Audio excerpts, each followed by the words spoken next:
Elle me dit ça chaque fois.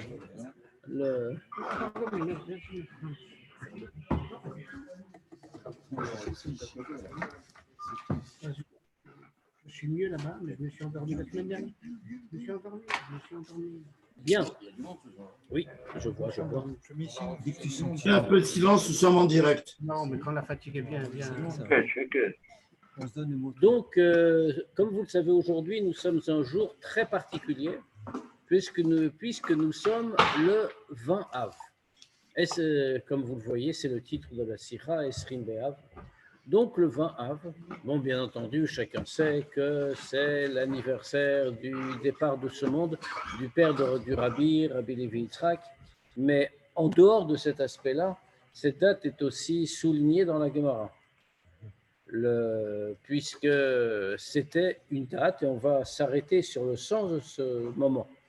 C'est justement l'objet de la Sikha. C'était une des dates calées pour l'offrande du bois. Alors, de quoi s'agissait-il de cette offrande du bois? C'est que lorsque les Juifs sont revenus en Israël pour le deuxième Beth Amikdash, bien entendu, il n'y avait pas de bois pour offrir les sacrifices. Il y avait besoin d'une provision de bois, bien entendu. Il y avait besoin d'une provision de bois pour offrir les corbanotes sur l'autel. Et il y avait besoin de beaucoup de bois. Et bon, il se trouve que comme tout, c'est un moment où tout recommence. Donc, il n'y avait pas de bois, il n'y avait pas d'argent, il n'y avait rien du tout. Et donc, les Juifs, à l'époque, il y a quelques familles qui se sont dévouées et qui ont dit, eh bien, nous prenons ça en charge, nous allons offrir le bois. Et ils se sont partagés en vérité les moments, parce qu'ils apportaient beaucoup, bien sûr, ce n'était pas pour un korban, ils apportaient du bois pour remplir l'entrepôt dans le Beth Amikdash. Il y avait un endroit qui s'appelait Lishkat Ha'etzim, l'entrepôt de bois, où tout était conservé, donc attention, les bûches devaient être bien, etc. Et donc, il y a quelques familles qui ont pris sur elles d'offrir le bois. Donc, elles l'ont fait. Maintenant, ensuite, les choses se sont évidemment stabilisées et il y avait un approvisionnement régulier de bois, etc. Donc, il n'y avait plus de problème, on n'avait plus besoin de ces familles. Mais c'était un grand mérite. Alors, les Rachamim de l'époque ont décrété que les familles qui avaient offert la première fois le bois, qui s'étaient portées volontaires, quand c'était vraiment un grand sacrifice, que ces familles-là allaient rester titulaires du privilège. Et donc, on apporterait du bois, bien sûr, mais qu'il y avait des dates fixées qui seraient réservées à ces familles, et que c'est elles qui apporteraient le bois à ce moment-là. Alors, ce n'était pas que le 20 Av, bien sûr, mais comme le Rabbi va le souligner dans la Sikha, le 20 Av avait une caractéristique particulière. Pourquoi est-ce qu'il avait une caractéristique particulière? Parce qu'à partir de ce moment-là, on ne pouvait plus apporter de bois après. Pourquoi donc? Parce qu'il y avait une loi qui était que le bois devait être cachère pour l'offrande des corbanotes. Qu'est-ce que ça voulait dire cachère? En particulier, ça signifiait qu'il ne devait pas être véreux. D'ailleurs, les Kohanim inaptes au service, entre autres choses, ce qu'ils faisaient, c'est qu'ils vérifiaient le bois qui était amené, qu'il n'y ait pas une bûche véreuse. Alors, le problème, c'est qu'à partir du 20 Av, le soleil s'est affaibli. Et donc, comme le soleil s'est affaibli, on n'apportait plus de bois parce que le soleil n'était plus capable de chasser toute l'humidité. Et donc, puisque ça ne chassait plus toute l'humidité, il y avait un risque qu'on tombe sur du bois véreux. Donc, on arrêtait. De ce fait, l'offrande prend un caractère tout à fait particulier. Mais je ne vais pas déflorer le sujet parce que ça, c'est un des points abordés par la Sikha. Donc, voilà le contexte. Les fiam voient les elles. Odot ha'evdel ben chodesh av leven chodesh elul. D'après ce qui a été expliqué sur la différence entre le mois de Av et le mois de Elul, Evshar lavo levaer et a mesupar bimishna. On peut à partir de là comprendre on peut expliquer ce que nous rapporte la Mishnah. ש-20 באב היה היום שבו בני פחת מואב בן יהודה נדבו עצים למזבח, וב-20 באלול בני עדין בן יהודה. La Mishnah nous donne les noms des familles qui avaient pris sur elle. Alors, donc, la Mishnah nous rapporte que le 20 Av, c'était le jour où les descendants de Pachat Moav, Ben Yehuda, fils de Yehuda, offraient le bois pour le Misbéach, et tandis que le 20 Elul, c'était le jour des descendants de Adin, fils de Yehuda. Bigmara Muvaot ala Nehemar be'esrim bo be'av bnei Pachat Moav ben Yehuda. Dans la Gemara, on nous rapporte à propos de ce qu'on vient de citer, que le 20 Av, donc, c'est le tour des descendants de Pachat Moav ben Yehuda. Shte deot. Et elle rapporte deux opinions. C'est-à-dire, quelles sont ces deux opinions? Parce que bon, c'est très bien. On nous dit donc que le 20 Av, il y a les deux, il y a donc une famille qui amène, c'est Bnei Pachat Moav, fils de Yehuda. Très bien, c'est les descendants de ces familles, premières familles qui, au retour en Israël, quand il n'y avait pas de réserve de bois, avaient fait le sacrifice d'offrir. Très bien. Mais qui sont ces familles? Alors, bien entendu, la Gemara revient sur cette Mishnah et s'interroge qui est cette famille? Rabbi Meir Omer, à ce sujet, Rabbi Meir nous dit Bnei Pachat Moav ben Yehuda, hen bnei David ben Yehuda. En réalité, les Bnei Pachat Moav, nous dit-il, les descendants de Pachat Moav, c'étaient les descendants de David ben Yehuda, autrement dit du roi David. Rabbi Yossi Omer, Rabbi Yossi, lui, est la vie de Rabbi Meir. Rabbi Yossi dit autrement. Il dit hen bnei Yoav ben Tsarouya. C'est les descendants de Yoav ben Tsarouya, c'est-à-dire le général en chef de David. La Harmiken, Mevaeret Agmara et Amilim be'esrim be'elul bnei Adin ben Yehuda. Puis ensuite, la Gemara continue, puisque tout est rapporté au même endroit, et elle nous dit.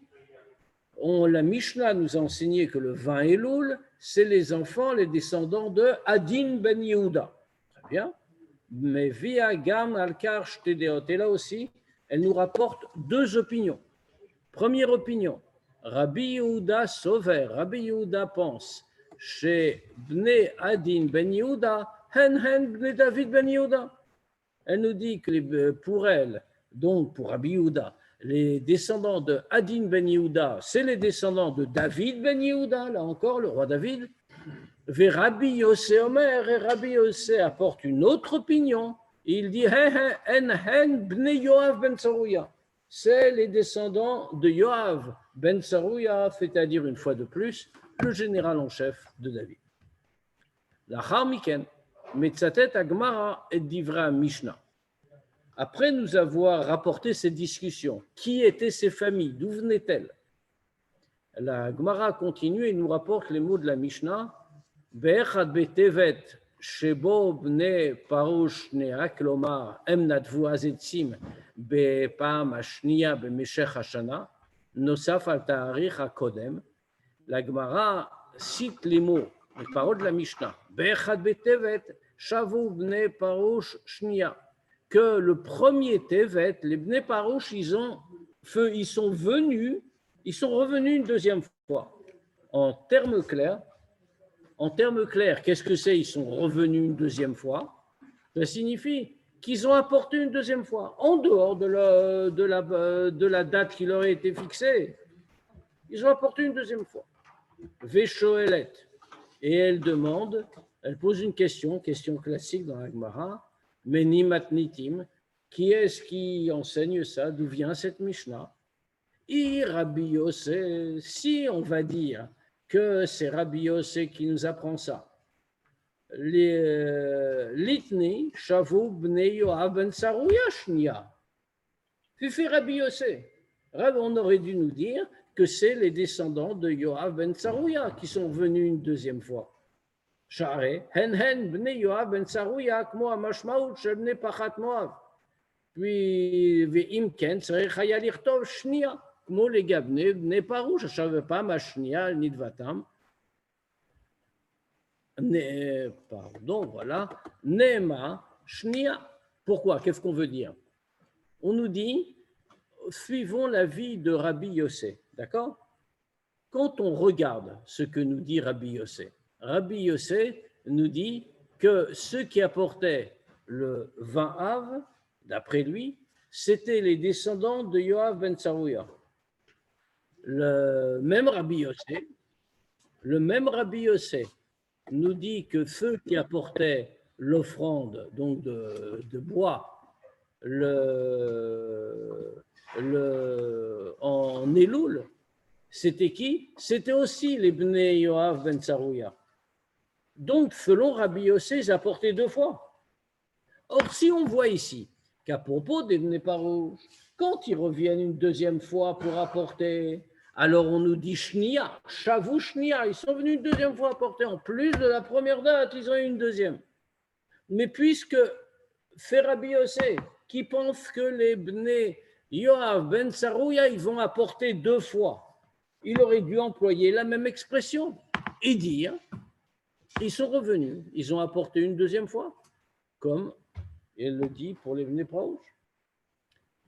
Alors, dans ce cas-là, on a une question. Pourquoi est-ce que dans un cas, Rabbi Yossé, question de la Gemara, pourquoi est-ce que dans un cas, Rabbi Yossé précise, ils sont revenus une 2e fois pour apporter, et dans un autre cas, où on est dans la même situation, il ne précise pas qu'ils sont revenus apporter du bois. Ou Meshiva Agmara. Et la Gemara répond à cette question. Tretane avaliba de Rabbi Yossi. Il y a 2 Tanaïm. Il y a 2 Tanaïm qui expliquent cette opinion-là, et d'une façon différente, mais tout ça d'après l'opinion de Rabbi Yossi. Ulchora. מדוע מעוררת הגמרא קושי על המילה שנייה? מופיע רק מאוחר יותר,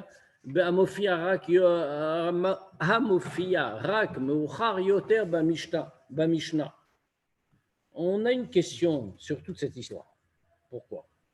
On voit que la Gemara, elle soulève une question sur un mot, qui finalement n'est pas une question terrible hein, quand on regarde. Pourquoi dans un cas elle dit Shnia? Pourquoi la Gemara dans un cas ce n'est pas une question extraordinaire sur la Mishnah. La question de la Gemara, c'est pourquoi la Mishnah dit dans un cas Shnia, une 2e fois, pourquoi elle ne le dit pas dans l'autre cas? Bon. Ouais, donc la Gemara va discuter de ça. D'accord? Mais pourtant, à cet endroit-là, même endroit, qu'est-ce qu'on voit? Mitorer, Miyad, Kushi, Gadol Yoter. Il y a une beaucoup plus grande question. On va voir tout de suite. Je te dis, la 2e fois, c'était le premier Tevet. Voilà. Et donc, ils ont amené après il y avait. Peu importe. Et bon, les autres, on a dit Stam, mais moi, je ne vois pas la question. C'est la Gemara hein, qui a une question. C'est pas la Sikha. La Gemara a une question sur la Mishnah. La Gemara a une question sur la Mishnah. Pour que quoi? Que dans la Mishnah où on nous cite ces familles et quand ils ont apporté, quand on parle des Bnei Parouch, là-bas on nous dit ils ont apporté une fois et puis ils sont revenus ils ont apporté une 2e fois. Pour souligner qu'ils ont apporté 2 fois. Que d'abord ils ont fait ce qu'ils ont dit, première fois, mais après ils sont revenus, ils ont apporté encore une 2e fois. Ce qui est un grand mérite. Maintenant on voit que dans l'opinion de Rabbi Yossé, où on voit finalement les descendants de Yoav, merci, Ben Tsarouya. On voit que ces descendants-là, ils ont apporté aussi 2 fois, d'après Rabbi Yossé. Il nous dit. Oui, non, mais 2 fois pour des gens différents. C'est pareil. Que là, pour les Bnei Parouch, c'est la même chose. Ils sont revenus plus tard. C'est la même famille. Et l'autre, c'était. Non, c'est la même situation. Il y en a un que les Bnei Parouch ont apporté une première fois, et après la Mishnah nous dit, eux, ils sont revenus, ils ont apporté une 2e fois. Et pourquoi pour les descendants de Yoav ben Tsarouya, C'est le même Rabbi Yossé qui dit ça. Oui. Pourquoi est-ce qu'on ne nous dit pas pareil? Ils ont apporté le vin Av. Et puis après, ils sont encore revenus apporter le vin Elul. Pourquoi ils ne nous disent pas qu'ils sont apportés aussi une deuxième fois? Peut-être qu'ils n'ont pas amené. Mais si, c'est la Mishnah qui le dit. Mais où tu vois ça? Ici, regarde. Le... Ah ben, je ne l'ai pas vu, moi. Eh ben, j'y peux rien. Je l'ai Ah oui, traduit mais pour ça. Esrim Be'Elul. Oui, mais oui, aussi, oui. Donc, dans ce cas-là, ça ne nous dérange pas. Ça ne nous dérange pas. Rabbi Yossé, tiens, qu'ils ont amené 2 fois. Ils ont amené 2 fois. On n'a pas de problème. Mais pourquoi on ne nous le dit pas alors qu'on nous le dit dans un autre cas, c'est tout. Maintenant, la Gemara, elle relève ce problème-là et elle y répond. Elle discute dessus, elle y répond. Mais ce que dit le rabbi, il dit qu'il y a une question plus forte qui pourtant n'est pas relevée. C'est ça qui est étonnant. Madoua les gabes esrim be'av korim libnei Yoav ben Tseruya betoa bnei pachat Moav vilu les gabes esrim be'elul korim lahem bnei adin. Toujours le même Rabbi Yossé. Il les indique différemment à chaque fois. On voit que le 20 Av, les Bnei, on nous dit, c'est Bnei Yoav ben Tseruya. D'accord? Mais ils n'apparaissent pas sous ce nom dans le texte de Mishnah. Alors, dans un cas, on les nomme descendants de Pachat Moav, et dans un autre cas, on les nomme les descendants de Hadin. Pourquoi on a changé le nom? Si c'est les mêmes, la même famille, ils doivent tous avoir le même nom. Et pourtant, on ne voit pas que la Gemara s'arrête là-dessus. Et en vérité, mais ce n'est pas la même famille. C'est la même Et famille. pourquoi on les appelle On a fait la question. C'est ce qu'on veut comprendre. Moi, j'ai compris que c'était 2 familles différentes. Eh bien, tu as eu tort. D'accord, tant pis, bon, moi je l'ai posé. Mika, mais tu as bien fait. Mika Roim, de là on voit. Ça, c'est bien fait. Shagmara Eina Soveret. Vous êtes tous témoins. שהעובדה שאותה משפחה נקראת לגבי נדבה אחת בשם מסוים. De là, nous voyons que la Gemara ne pense pas que le fait que cette famille-là, elle soit appelée pour une offrande de bois par un certain nom, et où les gabé Nedava Acheret Beshem Acher mais avec Kushi, et que pour une autre offrande, une deuxième offrande, elle soit appelée par un autre nom, pour elle, ça n'a pas l'air d'être un problème. Pourquoi ça n'a pas l'air d'être un problème? Pas de problème, pour moi non plus.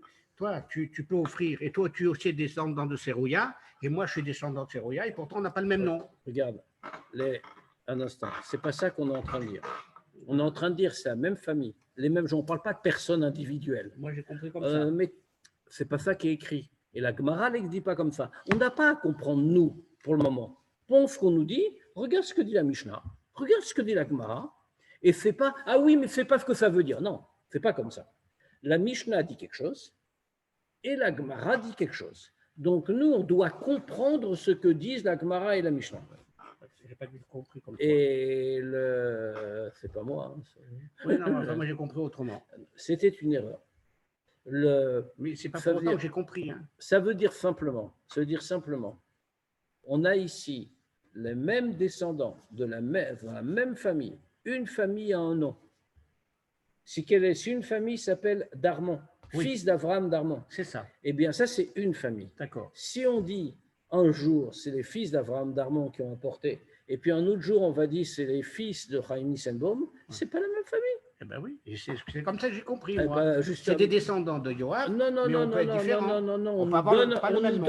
on nous donne ici pas les noms de la famille actuelle. On nous dit c'est le nom de la famille d'origine qui a apporté la première fois l'offrande du bois. C'est pour ça que maintenant, eux, ils apportent. Donc, fait comme si on nous disait, toi et moi, on peut nous dire, on est Bnei Avraham Avinu. Donc, on va dire Bnei Avraham Avinu, là, effectivement. Mais on ne nous dit rien d'autre. On ne nous dit pas maintenant, il s'appelle Darmon, maintenant, il s'appelle Nissenbaum. Et même pas Barkas. On nous dit, on est Bnei Avraham. Comme Avraham, il a apporté la première fois, on est Bnei Avraham. Maintenant, là, on n'est pas en train de parler à ce niveau-là. C'est bien pire, parce que c'est des familles, après Avraham, il n'y en avait qu'un. Donc, effectivement, on est tous descendants d'Avraham. Mais là, il y avait déjà des familles différentes, et on nous dit le nom de l'ancêtre qui a amené.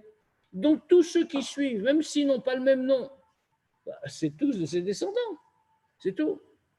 Donc, pourquoi ici, la Gemara ne considère pas comme difficile à comprendre le fait que la même famille soit appelée par deux noms différents.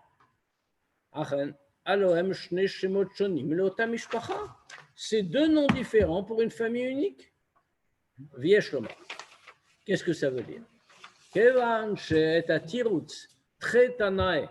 Puisque la réponse qui est donnée là-dessus, c'est quoi? C'est deux Tanaïm nous enseignent. Omeret Agmara rak de leyashev et akushi mini matnitin litne shnia. Ça, la Gemara nous le dit seulement pour répondre à l'autre question qu'on avait posée précédemment, mini matnitin, d'où on apprend. Qui est-ce qui a enseigné ça? Le Kevan Sherim Shamishna mitbatet bebitu shnia legavne bne prarush ve ekevkar mechadeshet agmara tretanae.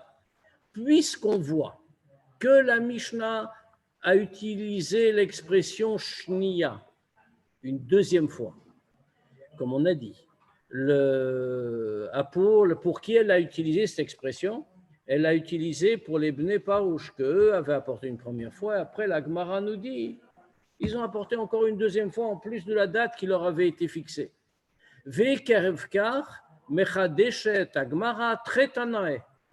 Et suite à ça, la Gemara finit par répondre à notre question suivante, Tretanae, deux Tanaïm, c'est deux enseignements. Veshachat amishpechot bnei pechat Moav ou bnei Adin, Eina mibnei David velo mibnei Yoav. Et donc, que une des deux familles, ça veut dire, ou on va dire les bnei Pachat ben Moav, ou on va dire les bnei Adin, ils sont ni des bnei David, ni des bnei Yoav. מובן שבעניין שתי הברייתות עצמן, שעליהם אין הגמרא אומרת תחתנאי, אפשר להסיק שביניהם אין מחלוקת. Donc, pour nous sortir de toute cette histoire, tu vois, un instant, laisse finir, 2 minutes, s'il te plaît.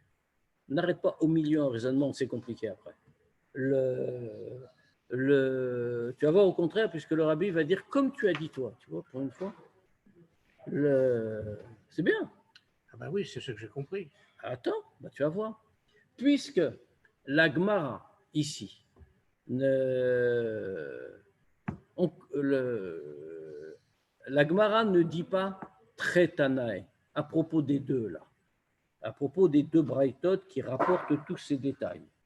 La Gemara ne nous dit pas Tretanae, que c'est deux Tanaïm qui enseignent avec deux choses différentes. Efchar et assis qu'on peut en déduire. Chez Benehem en Machiloket, qu'en réalité, il n'y a pas de débat, il n'y a pas de discussion. Ou Bnei Pechat ben Moav, et que ce soit les descendants de Pechat ben Moav ou les descendants de Hadin, Zoui Otam Mishpacha, c'est une seule famille.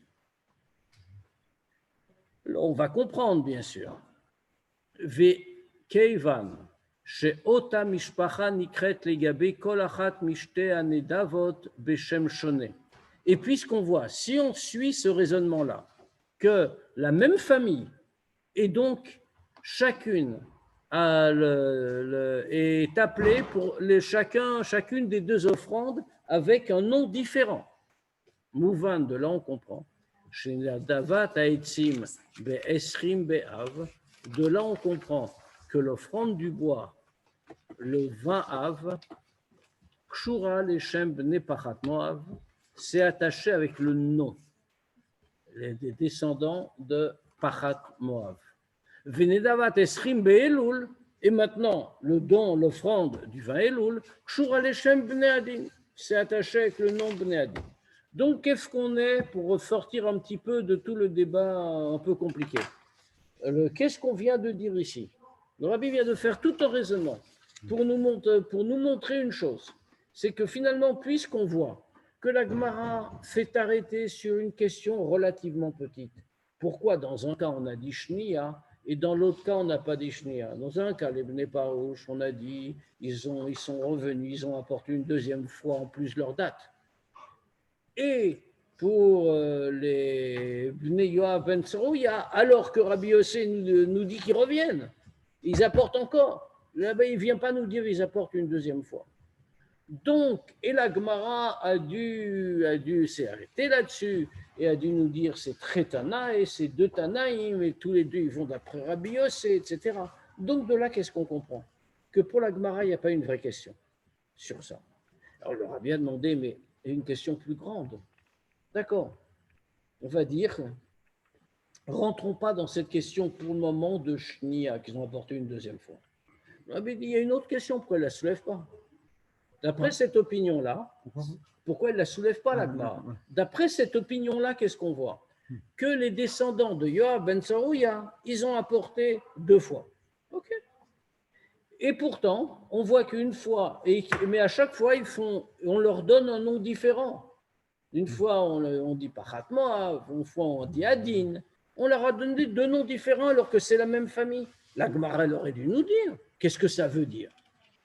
Si la Gemara ne nous dit rien, comme quoi même les silences de la Gemara veulent dire quelque chose.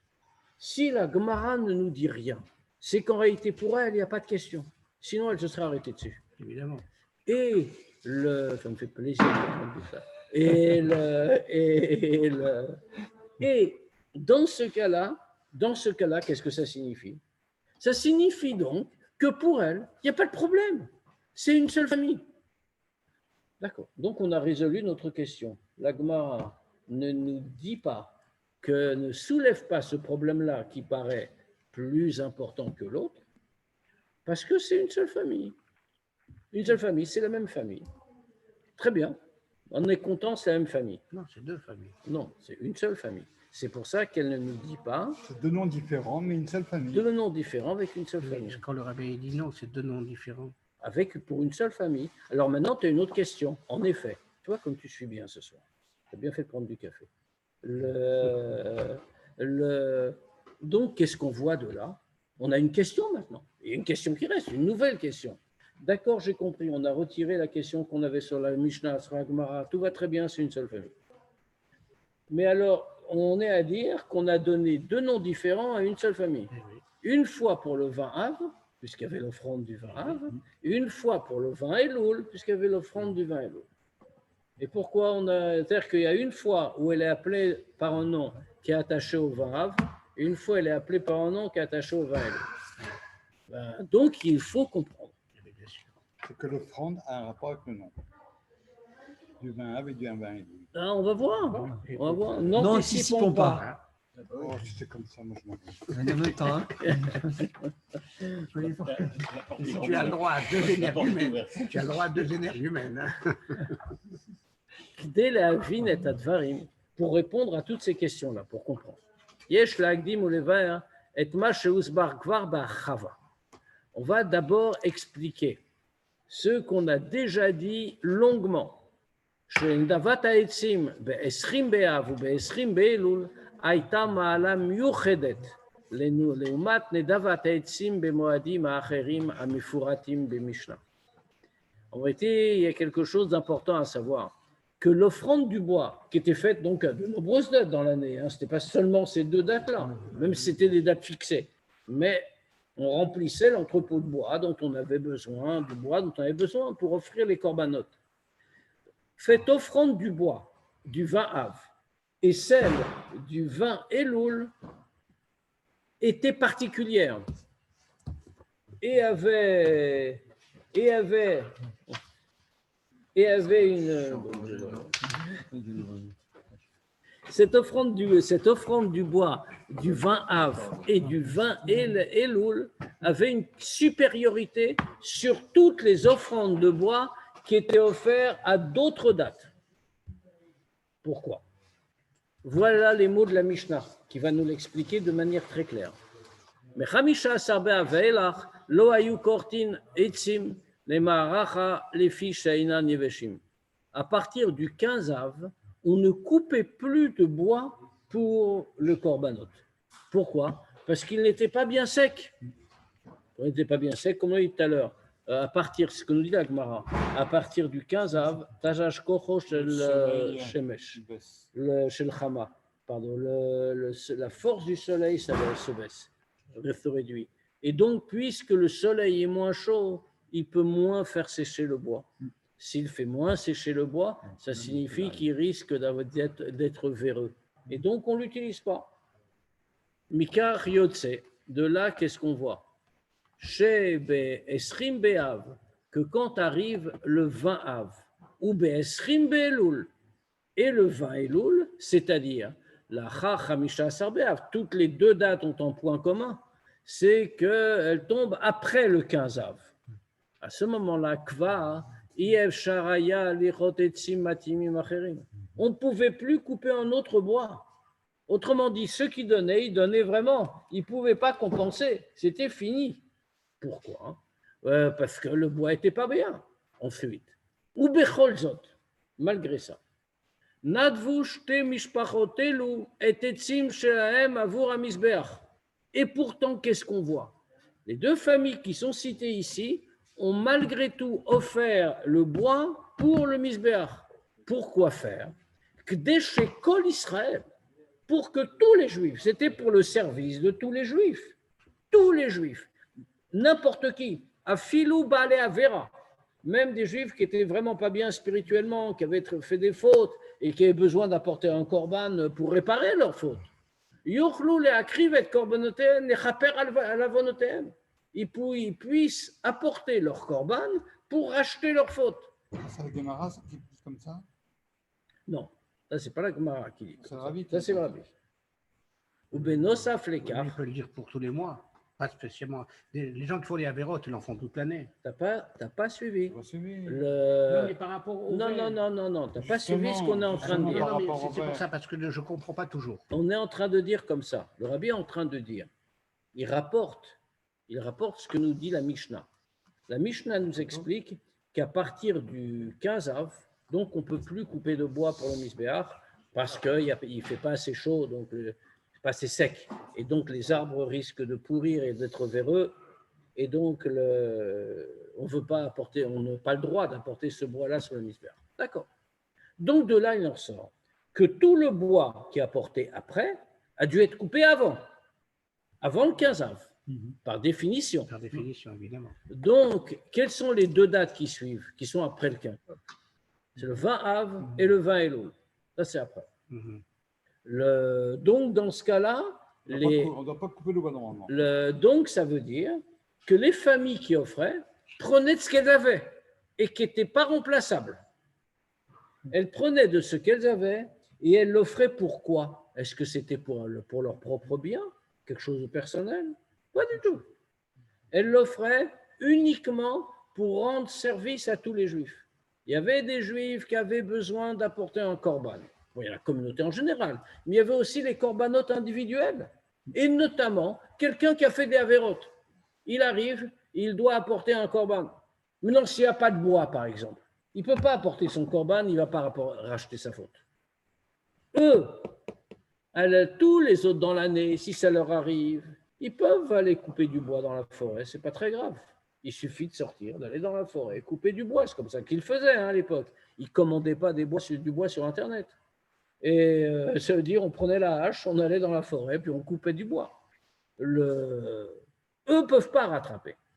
Et pourtant, ils le donnent. Ils prennent ce qu'ils ont et qu'ils ne pourront pas remplacer pour rendre service à des Juifs, y compris à des Juifs de très bas niveau. Au Benosaf l'écart. Plus de ça qui donnait pour tout le monde, pour permettre, c'était pas un korban offrir du bois. Je n'ai pas compris. Ou benosaf l'écart. En plus de ça, emnat nudavar shelo nitan sigo. Et en plus, comme on vient de le dire, ils offraient quelque chose qu'on ne pouvait pas se procurer maintenant. C'était plus disponible. Pourquoi? Tout ça pour aider un juif qui a fait des fautes. Va suzot besimcha. Et pas seulement ça. Oui, exactement. C'est pourquoi le Rabbi, il dafka sur ça. J'arrive pas à comprendre. Ve'asuzot, c'est bon signe. Ve'asu, je me suis inquiété tout à l'heure. Ve'asuzot besimcha. Et ils ont fait ça pas seulement comme ça. Ils l'ont fait avec joie.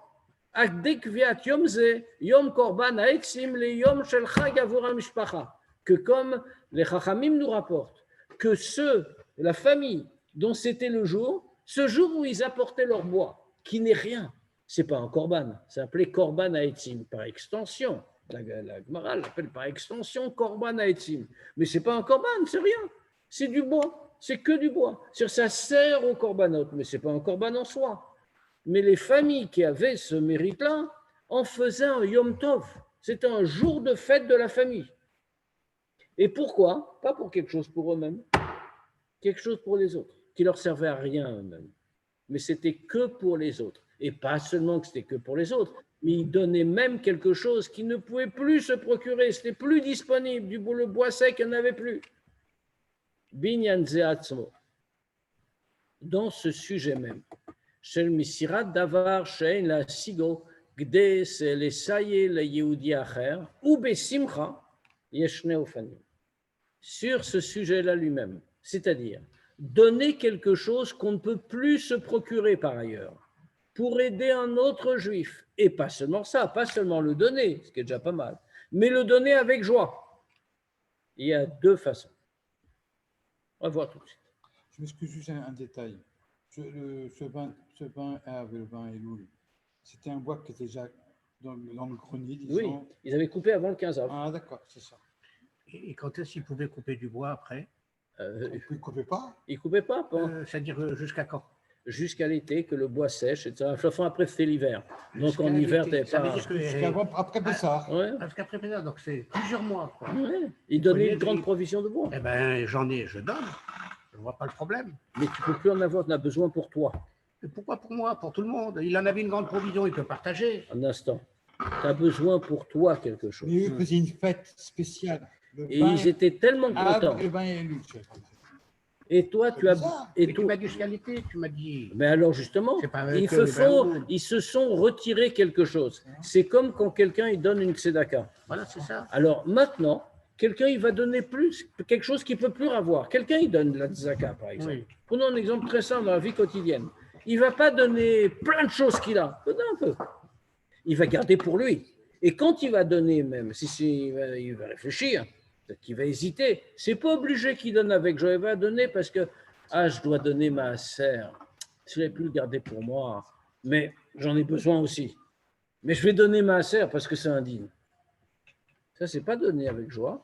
C'est donner par devoir. C'est bien, il faut le donner. Je vais voir la suite parce que bon, qu'est-ce que ça va m'apprendre? Ça, tu as plein de choses. Non, en tout cas, il y a deux façons. Donner une chose qu'on ne peut plus se procurer pour pouvoir aider quelqu'un d'autre. Et non seulement ça, mais comme on l'a dit, le faire avec joie. Là-dedans, il y a deux façons. Efsharut achat, il y a une façon d'abord. Chez Amenadev, mabit ala Yehudi shetzarech lehavi et korban milmala lemata. Première façon de faire. Celui qui donne le bois, il va regarder le juif qui doit apporter un korban. Il va le regarder de haut en bas. Il va regarder ça en se voyant lui comme plus important, de plus haut. Qu'est-ce qu'il se dit? Azulatu Adam shenirshal bechet. Cet homme-là, son prochain, c'est un homme qui a fait des fautes. Vetzarech lavi korban. Et il doit apporter un korban pour réparer. Veiluhu, alors que lui-même, Amenadev, celui qui donne le bois, nimtsa beshia shlemut. Il se trouve au plus haut des degrés. Pas seulement qu'il n'a pas besoin d'apporter un korban pour lui-même, parce qu'il n'a pas fait de faute, et là où mais en plus de ça, il fournit du bois à l'autre, et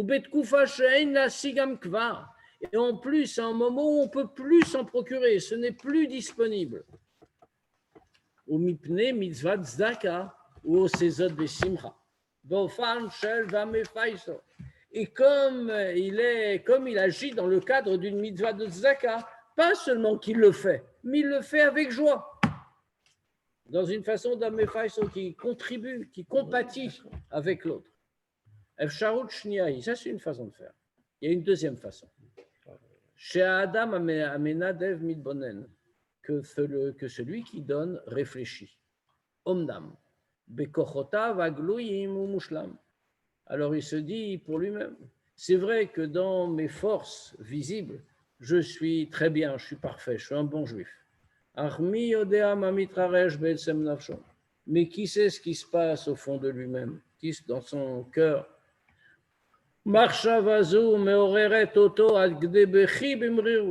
Et quand il réfléchit à ça, alors ça fait qu'il va se mettre à pleurer d'amertume. Et ça l'entraîne à ce qu'il va chercher comment faire du bien, comment rendre service à son prochain. Qui ou sauver, parce qu'il réfléchit toujours, il te dit chez l'Amrod, il se dit chez l'Amrod, que bien que l'autre, effectivement, il ait fait une faute. Mais quand même, il est peut-être plus haut que lui-même. Elle est mieux, cette réponse. Elle est beaucoup mieux. Je te remercie de la part du Rabbi. Mais la première, j'ai rien compris. Non, mais bon, Zeu ההבדל בין, merci. זהו ההבדל בין נדבת העצים ב-20 באב על ידי בני פחת מואב לבין נדבת העצים ב-20 באלול על ידי בני הדין. Une fois qu'on est passé par cette étape, maintenant on peut comprendre pourquoi l'offrande de bois du 20 Av est liée dans le texte au Bnei Pachat Moav. Pourquoi avec ce nom-là? On a trouvé que la Gemara nous veut dire en vérité c'est la même famille, il n'y a pas de question. Mais il s'est lié avec Bnei Pachat Moav. Et l'offrande du bois du 20 Elul, c'est lié à qui? Bnei Adin, même famille mais avec un autre nom. On va comprendre. Mitzad Mauto shel Chodesh Elul. Quand on réfléchit au mois de Elul, maintenant bien proche, je rappelle que dans pas le Shabbat, mais le suivant, c'est déjà Shaman Vachim. Mitzad, c'est bon, c'est très bien. Mitzad, si tu veux, on va rajouter un Av Sheni pour te permettre. Mitzad Mauto shel Chodesh Elul. Quand on regarde l'essence du mois de Elul, Chodesh Arachamim, le mois de la miséricorde. Kacher Meir Gilo Yelokut, quand à ce moment-là, Dieu il éclaire, il apparaît. Chash Anodev Sheu Ben Adin. Alors à ce moment-là, celui qui donne, il ressent qu'il est Adin. Qu'est-ce que ça veut dire Adin? Shaya Me'aden Atzmo Liot Miyushav Da'at Bedivre Torah. Miyoshev Da'at Bedivre Torah. Adin, ça veut dire fin, en hébreu. Fin? Oui, raffiné. Et ça veut dire celui il se sent, quand ça arrive Elul, il se sent un Ben Adin, c'est-à-dire qu'il se rend fin, il se raffine pour s'installer dans les mots de la Torah. Shieshlo, qu'est-ce que ça veut dire quoi? Shieshlo ta'anug miuchad belimud Torah. Qu'est-ce qu'il est devenu fin? Il a découvert le grand plaisir qu'il a dans l'étude de la Torah. Ou bechol zot, mais malgré tout. Ou yored midargato. Dès la Azor le Yehudi Acher. Mais malgré tout, il descend de son degré. Même si maintenant il est tellement fin et raffiné qu'il voit le plaisir de la Torah, il étudie, parce que c'est Elul, il a eu Dieu qui s'est révélé, qui se révèle plus, qui lui a montré plus de choses. Mais quand même, il descend de son degré pour aider un autre juif. Acharui Bedargan Muham Menu, qui est plongé dans un degré inférieur à lui. Veilo. Ça, c'est pour le mois de Elul. Maintenant, Mitzad Mauto shel Chodesh Av. Quand on regarde la nature, l'essence du mois de Av, c'est pas Chodesh Arachamim, c'est pas le mois de la miséricorde, le mois de Av. Comme c'est connu, c'est Chodesh Adinim, c'est le mois de la rigueur. Kacher Chashim, quand on ressent, chez Azveni Shachachani, quand on ressent que j'ai été abandonné, j'ai été oublié, Dieu il m'a oublié, il m'a abandonné. Azmargish Anodev, Sheu Mibne Pachat Moav. Alors il ressent pas qu'il est Adin, il ressent qu'il est Pachat Moav. Qu'est-ce que c'est Moav? Mibne Ruta Moavia. Moav, c'est un pays en vérité, le pays de Moav. Et c'est-à-dire un descendant de Ruth à Moavia, de Ruth qui venait de Moav. Asher Bechaz de Hashem Idgaïra, que par la bonté de Dieu, elle s'est convertie. Velachen, même, quel converti, l'ancêtre de Mashiach. Velachen, ou Mebit al-Kol Yehudi. Et donc, dans ce cas-là, il regarde chaque juif. Kilo alan naale mimenu. Pas de haut, mais il le regarde en voyant qu'il lui est supérieur, que l'autre lui est supérieur à lui-même. Velachen ou oser lechol echad kechol yecholto. Et donc, il va aider chacun dans toute la mesure de ses possibilités. Ah oui, il a répondu à l'envers. Les fisés, mouvan madoua nitan lasik, mais pashtut apsukim betorah shbirtav, shebne pachat moav, em metzaatzae yoav, ou benadim misera David. Maintenant, comme ça, en expliquant comme ça, on peut comprendre pourquoi on a pu déduire du pshat dans les psukim, dans Torah shebirtav, dans les psukim, les versets de Torah shebirtav, que les descendants de Pachat Moav, ce qu'on nous a dit, on nous a annoncé ça, mais on ne nous a pas dit d'où ça venait, que les descendants de Pachat Moav, ça c'est des descendants de Yoav, autrement dit, du général de David. Ou Adin, et les descendants de Adin, c'est Misera David, c'est les descendants de David Amelech. Pourquoi? D'où ça vient cette idée-là? Ki avodato shel Yoav aita beikar milchama. Parce que quel a été le service accompli par Yoav? C'était quoi sa mission dans ce monde? Sa mission dans ce monde, ça a été essentiellement la guerre. C'est quoi la guerre? C'est le général en chef de David dans le Pshat. C'est la même chose. Mais c'est avodat abirurim, c'est-à-dire le travail sur le monde, écarter l'obscurité, faire rentrer la lumière, élever les choses. Vilu avodato shel David aita biikar esek haTorah. Alors que le travail essentiel de David, c'était se consacrer à la Torah, c'était l'étude. Pas du tout, c'est un guerrier. Alors, il faut un petit peu étudier avant de répondre. Il y a marqué comme ça, qu'il y a dans la Merkava de Dieu, il y a les 3 avot. Dans les roues, il y a 4 roues dans une Merkava, dans le chariot de Dieu. Il y a les avot, Avraham, Yitzhak, Yaakov, chacun apporte quelque chose. Et aussi David Ameler. Et David Ameler, c'est celui qui se consacre à la Torah, celui qui mène les guerres. C'est pas lui. C'est Yoav, c'est son général en chef. C'est lui qui mène les guerres. Et d'ailleurs, on nous explique que s'il n'y avait pas eu David pour étudier la Torah, Yoav n'aurait rien pu faire. Et si on nous explique aussi que s'il n'y avait pas eu Yoav, David tout seul n'aurait rien pu faire. Donc, ce n'est pas exactement comme c'est dans les films, ni comme c'est dans les livres d'histoire. Il n'allait pas au combat, David Amelech? Non, pas forcément. Non. Pas forcément. Non. Il n'était pas en chef de ligne? Non, c'était Yoav. Là, c'était son général. D'accord, ok, très Dans bien. le film, Non, mais Neymar. bon, d'accord, dans le Nar, moi je te parle, moi. Neymar, dans le Nar, relis le Nar. Neymar, il est dit. c'était moi. Enfin, là, il a répondu à l'envers, le rabbi. Là.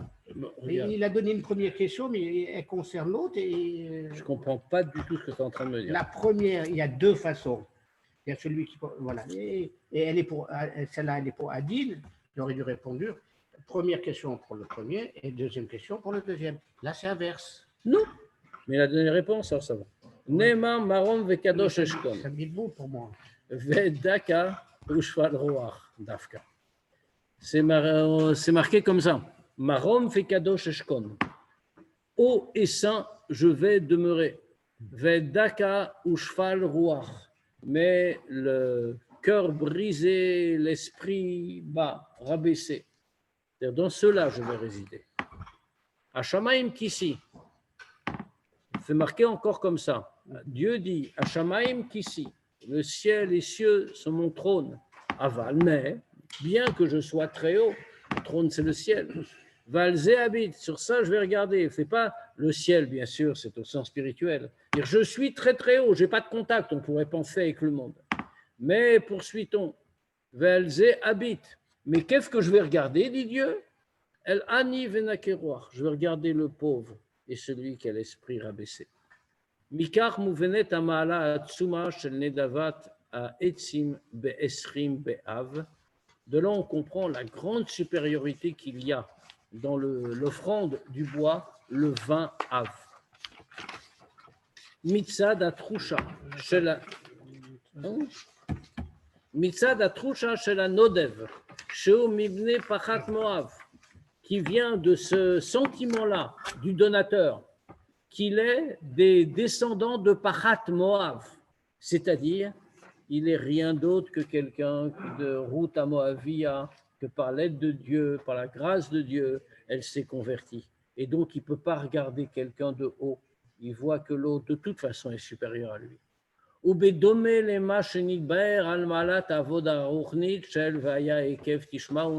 comme c'est expliqué par ailleurs, la supériorité spirituelle de Veaya et Kev Tishmaun, que si le talon va entendre, bien sûr, ce n'est pas le pshat. Dans le pshat, c'est puisque, hein, mais Kev, c'est aussi le talon. Mais ça, c'est toute la voda, tout le service de Dieu tout en bas, au niveau du talon, pas seulement au niveau de la tête. Veshel, Vatomer, Tzion, Avavani, Hashem, et tout ce avoda-là de Tzion a dit Dieu m'a abandonné, Akshura le Chodesh Av, de se sentir bas, sentir abandonné, d'avoir de l'amertume et voir l'autre comme supérieur à soi, qui sont attachés avec le mois de Av. Etzem Trouchazu, le fait même qu'on le sente, מביא לידי כך שמתברר אצלו הספק של איני יודע באיזה דרך מוליכים אותי. Ce simple sentiment-là, ça amène au fait que chez lui se résout le doute. Le doute que, comme c'est connu, de Eini Yodea Beizu Derech Molichin Oti, je ne sais pas dans quel chemin on m'emmène. Est-ce que c'est vers le Gan Eden ou c'est vers quelque chose de moins positif? Chez non. Non, c'est le Rabbi Zakai. Exactement. Chez Shari. Oui, tu as raison. Chez Shari Etzlo. On a parlé de Rabbi Meir. Non. Chez Shari Etzlo, mipne shu yotze matzav shel Moav. Ou magim le matzav shel bnei adim tachlit hashlemut. Pourquoi maintenant il n'a plus de problème? Puisque ça, c'est une question. Bien sûr, c'est Rabbi Yochanan ben Zakkai. Mais c'est une question qui se pose à chacun. Comment peut-on savoir vers quel chemin on nous emmène si on a fait notre avoda dans ce monde comme il fallait, ou si avec tous nos efforts on n'a pas réussi? Et on peut, si déjà Rabbi Yochanan ben Zakkai, il peut se poser la question. A priori, on a des raisons de se la poser également. Et dans ce cas-là, pourquoi lui, comment il peut arriver à ça? De ne plus avoir de doute. Pourquoi? Parce que ça, c'est possible parce qu'il est sorti de la situation de Moab. Cette situation où il a regardé l'autre, comme on vient de le dire, où il s'est jugé comme il faut. Au Magim le Matzav shel Bnei Adin, il est arrivé à l'autre degré, à la situation de Bnei Adin. Tachlit hashlemut, c'est le raffinement, la perfection. Bemil mecherot, on va dire en d'autres termes. Yeshem shemi Matzav shel Vatomer Tzion Magim l'idée Anochi Anochi ou Menachemchem. De la même manière que de la situation de Vatomer Tzion, que Tzion a dit Dieu m'a abandonné au moment après Tisha B'Av, c'est ce qu'on dit dans les Haftarot. La succession des Haftarot qui suivent Tisha B'Av est une succession très intéressante. On commence par la première Haftara qui nous dit Nachamu, Nachamu, Ami. À qui on parle? On parle aux tzadikim. Et on dit, Dieu, il dit, consolez mon peuple, allez le consoler. Et qu'est-ce qu'on répond? On répond, va Tomer Tzion, Zavani Hashem. Ah oui, nous, on ne veut pas de la consolation des tzadikim. Nous, on est en train de dire, Tzion est en train de dire, Dieu m'a abandonné. Et toutes les haftarot, elles sont en progression. Et Dieu, à chaque fois, il propose d'autres modes de consolation. Jusqu'à la dernière, c'est la haftara d'avant Rosh Hashanah, qui est la dernière des Shevat et Nechamata, où qu'est-ce qu'on nous dit? Anochi, Anochi, ou Menachemchem. Dieu voit qu'on n'a rien accepté. Alors Dieu dit, c'est moi qui suis votre consolateur, personne d'autre. À ce moment-là, on accepte. L'Ujéil Baer Sham, comme on a expliqué. Car Magim Aliede Avoda Shel Bnei Pachat Moav. C'est comme ça qu'on y arrive, par la Avoda de Bnei Pachat Moav. Shebe Pashtut Akavanahi Le Yoav. Que dans le Pshat, que c'est de qui on parle? Comme on a dit Pachat Moav, on parle de Yoav, c'est-à-dire le guerrier, justement, celui qui a fait la guerre, mais au sens spirituel, pas seulement au sens matériel. Avodat Abirurim, qui a fait la guerre contre l'obscurité du monde, contre la grossièreté du monde, pour le raffiner.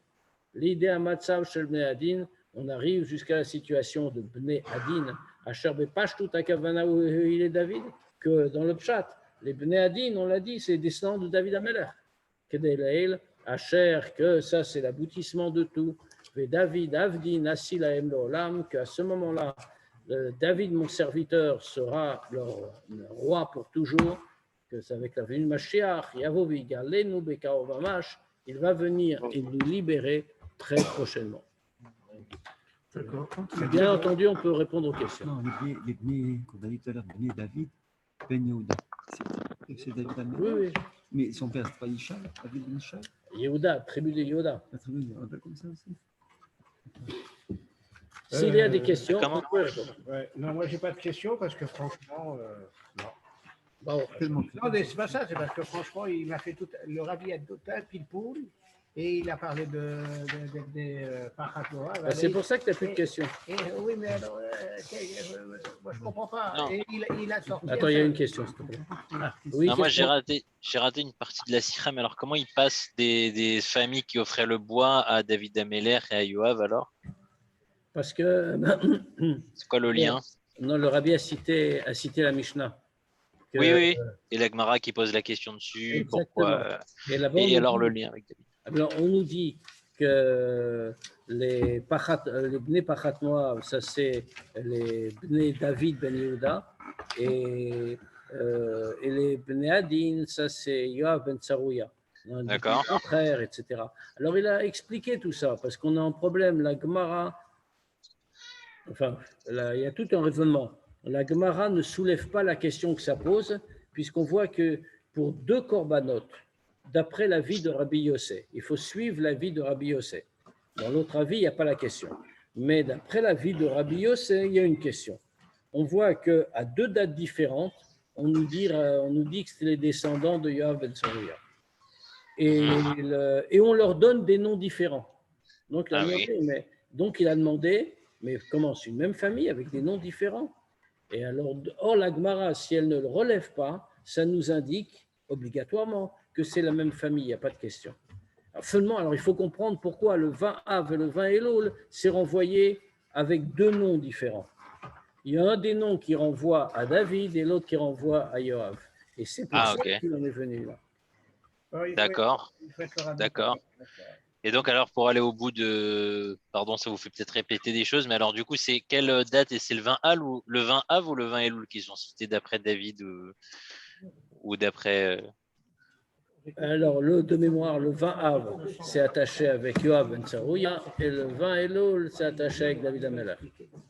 Parce que Yoav Ben Tsarouya, c'est un guerrier. Mhm. C'est-à-dire quelqu'un qui fait la guerre matérielle, bien sûr, dans le pshat, mais guerre spirituelle, le Avodat Abirurim. Alors que David, c'est l'homme de l'étude de la Torah, c'est-à-dire la perfection, la shlemut. Et donc, David est rattaché à quel mois alors? Plutôt... Elul, parce que Elul est un mois de dévoilement de Dieu. Tandis que Av, c'est un mois de rigueur, où au contraire, on pense à Zavani Hachem. D'accord. Et donc, quelle est la aura pour nous? Parce qu'en général, une sikha, elle contient... Oui, ben, la aura pour nous, c'est qu'on doit, que quand on... C'était quoi? C'est l'offrande du bois. L'offrande du bois est une... est une joie.